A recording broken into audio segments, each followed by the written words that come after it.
Chafouineur épisode 25, prise 1. Bonjour à toutes et à tous et bienvenue dans Chafouineur, votre chaîne du partage de la passion du cinéma et de la pop culture.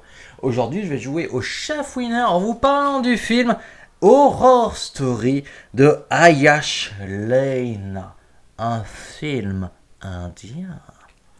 Synopsis, mais avant d'aller au synopsis, je vais un petit peu vite en besogne. Mais pour changer de la chanson habituelle, mais si vous entendez du bruit, c'est normal parce que de ce côté-ci, j'ai des lapins, chats, toutounes et disons coucou à notre co-réalisatrice et cadreuse coucou. Coucou. Allez, synopsis. 7 étudiants se mettent au défi de passer la nuit dans un hôtel abandonné ayant la réputation d'être hanté et se retrouvent pris dans un cauchemar. Alors, ce film, tout d'abord, commence avec le suicide d'un monsieur qui va dans un hôtel, le The Grandiose, à la chambre 3046, d'accord. Déjà, ça donne un petit peu le ton parce qu'on voit qu'il y a une petite ambiance un petit peu glaucounette, tout ça. Et après cette séquence qui fait office d'introduction, on se retrouve avec 7 amis. Nina, Maggie, Neil, Sonia, Magesh, Sam et Akint. Ce sont 7 amis qui sont là dans la boîte pour fêter le départ de leur pote Neil qui va essayer de se faire une carrière aux États-Unis. Et là, aux infos, pouf, il y a la news comme quoi, il y a le monsieur là du début qui s'est suicidé. Et là, ils se disent, ah, mais il y a plein d'histoires autour de l'hôtel, tout ça, des trucs d'horreur, blablabla, blablabla. Et si on y allait pour continuer à faire la fête, au moins on va se faire peur, ça va être rigolo. Et ils se disent, ah bah ouais, carrément, allons-y. Bon, il y a certains personnages, ils sont un petit peu chafouineurs, hein. Ils se disent, ouais, non, mais ils y vont quand même. Arrivés à l'hôtel, ils ont un petit peu mal à entrer dedans, tout est fermé. Et soudain arrive un bruit de radio. Il y en a un, je crois que c'est Sam qui entend la radio à l'intérieur de l'hôtel. Et du coup ils se disent, s'il y a quelqu'un pour écouter la radio, ça veut dire...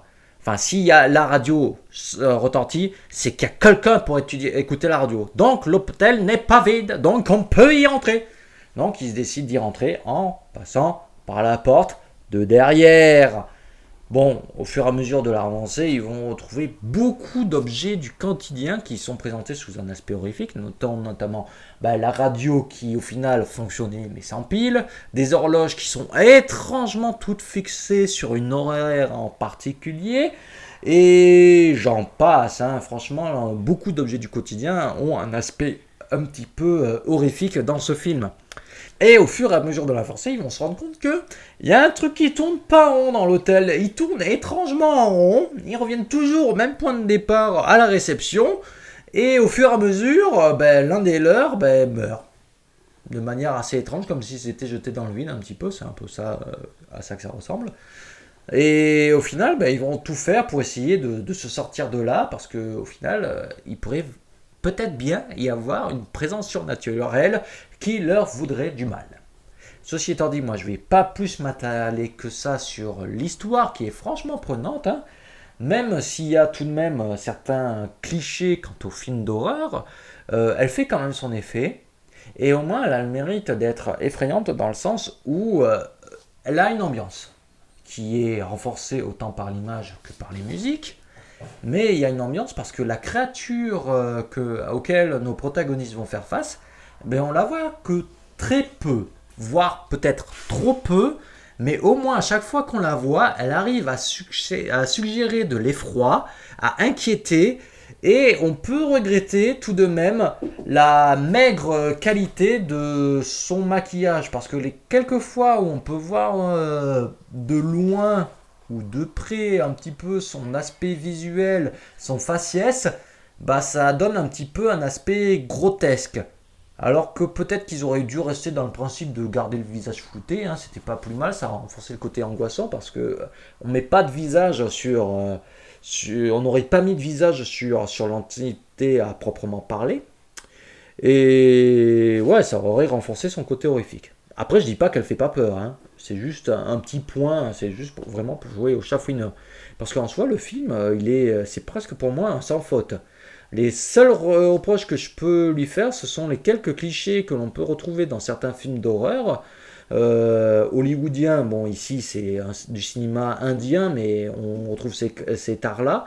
Surtout qu'au final, les personnages sont plus ou moins stéréotypés, ont plus ou moins de profondeur. Bon, c'est malheureux de le dire, mais c'est vrai que c'est malheureux de le dire, mais ceux qui meurent en premier, ils sont un petit peu moins développés. Et l'autre côté négatif que j'ai par rapport au film, c'est, vous savez, dans les films d'horreur, la fâcheuse tendance à vouloir se séparer toutes les 5 minutes pour essayer de sortir de la situation, d'enquêter. Mais en fait, on peut séparer le film en plusieurs actes qui correspondent à un acte narratif par rapport à un personnage qui va souvent, des fois, peut-être amener à sa mort ou pas, hein, ça je vous laisse le découvrir. Mais ces arcs narratifs, à chaque fois, ils essayent de trouver une solution, ils ont une idée pour une solution, mais ça amène du coup la séparation du groupe. Et ça en devient un petit peu un gag à la fin, parce qu'on sait que dans les films d'horreur, au bout d'un moment, il faut plus se séparer, parce que sinon, il va y avoir une couille. Surtout qu'à plusieurs reprises, ils disent eux-mêmes, il faut qu'on reste ensemble, comme ça, elle ne nous tuera pas. Mais au final, ils font tout l'inverse de ce qu'ils disent. Voilà, c'est vraiment peut-être le manque de profondeur de certains personnages et ce truc de se séparer toutes les 5 minutes qui m'ont un petit peu chafouiné. Mais sinon, après, le film, l'histoire est très intéressante. Même comment ils apprennent au fur et à mesure l'identité du fantôme, son passé, le pourquoi, du comment de ses actions, c'est franchement très bien amené. Hein. Ça fait un petit peu par moment jeu vidéo ou enquête et l'ambiance par moment au niveau crade. J'ai un peu pensé au Silent Hill aussi face à la cradité de cet hôtel. Voilà pour ce qui est de Horror Story. Je crois pas en avoir plus à en dire. Bon, les effets spéciaux, hein, c'est du cinéma indien. Faut pas s'attendre à des trucs bien folichons, hein, notamment sur le final. Hein, c'était très très rigolo. Hein.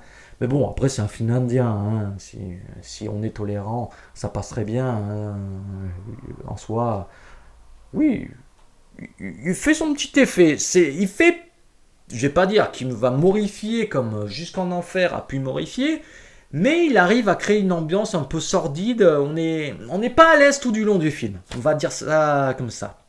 Je sais pas si tu es d'accord avec moi. Oui, elle est d'accord avec moi. Elle hoche la tête, donc moi j'ai pas plus à vous en dire. Hein. Ceci n'est que mon avis. Si vous avez votre propre avis, n'hésitez pas à m'en faire part dans les commentaires. Ça sera avec plaisir que j'en discuterai avec vous. N'oubliez pas la chanson habituelle. Abonnez-vous, likez, partagez, commentez. Cliquez sur la petite cloche pour être notifié des prochaines vidéos. Ceci étant dit, je n'ai pas plus à vous dire. Je vous dis donc à la prochaine. Ah, il y a les filles, les feuilles qui sont tombées, ça fait sortir le zizi lapin.